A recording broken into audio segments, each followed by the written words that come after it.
Welcome back to No Fluff Profits, and here's your host, the Profit Phantom.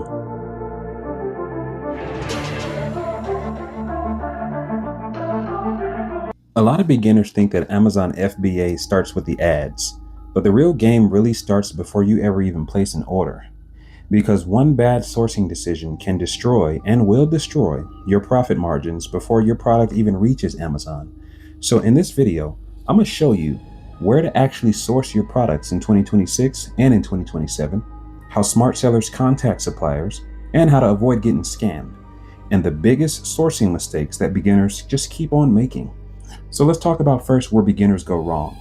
Because most beginners, just like me, we make these decisions emotionally. We see a trending product, we get all excited because we like the product, and we immediately start ordering inventory. That is backwards. Your first goal is not to find a supplier. Your goal first is to validate demand. You need to ask, are people searching for this product? Is this competition beatable? Can I improve the product?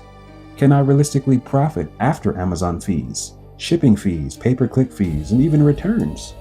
Because a product can look profitable. I'm telling you, my essential oils, it looked really good, but you still can lose money. So in 2026 and in 2027, you have to remember the competition is much smarter than it used to be. You can't just throw a random product online. People know what they're doing, and it's only getting better because of all of the AI assistants too, especially. So where are the best places to even source products? A lot of people talk about Alibaba. Most people know about this one. But Alibaba is still the main platform that most sellers use. It's really good for private labeling, custom packaging, and large inventory orders. Alibaba is really great.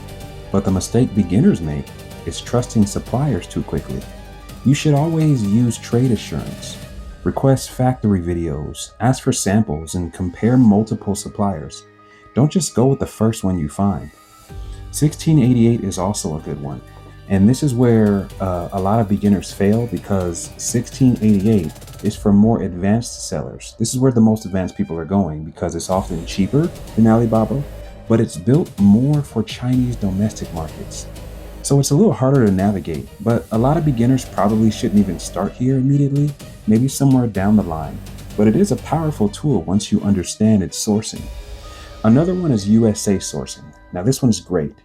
And here's something that the Amazon gurus won't tell you, because they're gatekeeping, that not every product should come from China anymore, especially in 2026 and 2027.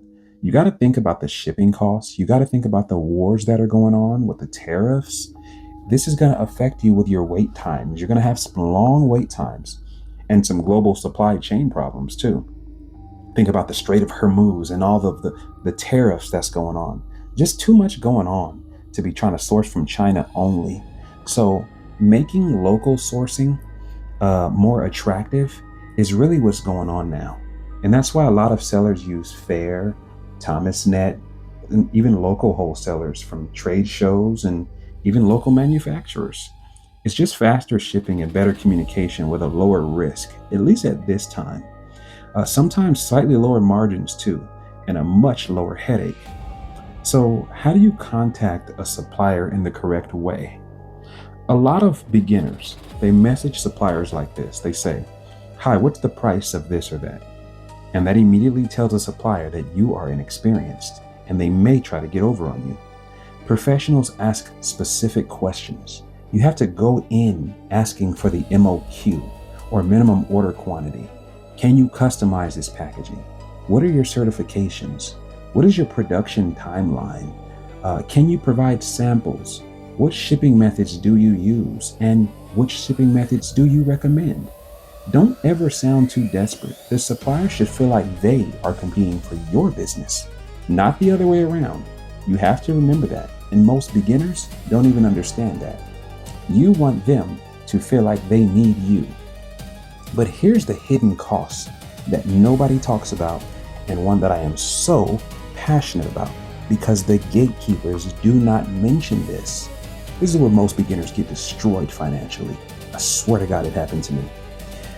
You only calculate the product costs, but the real costs include shipping, freight forwarding, tariffs, Amazon fees, storage fees, prep fees, return fees, pay-per-click fees, photography fees, packaging fees, inspection service fees. You get packed with so many fees, it becomes overwhelming and ridiculous, discouraging, and it makes you not even want to do this. A product does not even become profitable until it lands inside of Amazon's warehouse. And that is where the real numbers start to matter.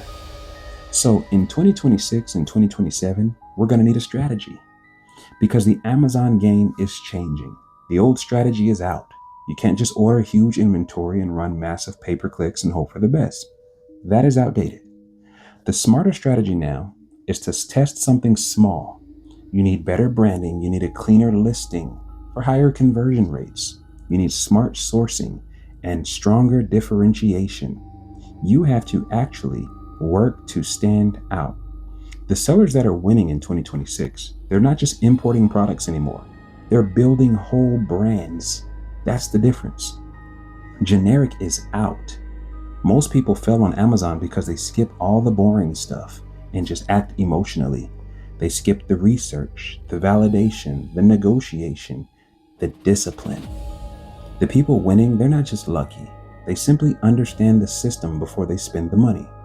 So, go ahead and subscribe to No Fluff Profits if you want to continue to learn real strategies without all the fantasy, without all the shortcuts, without all of the gatekeeping.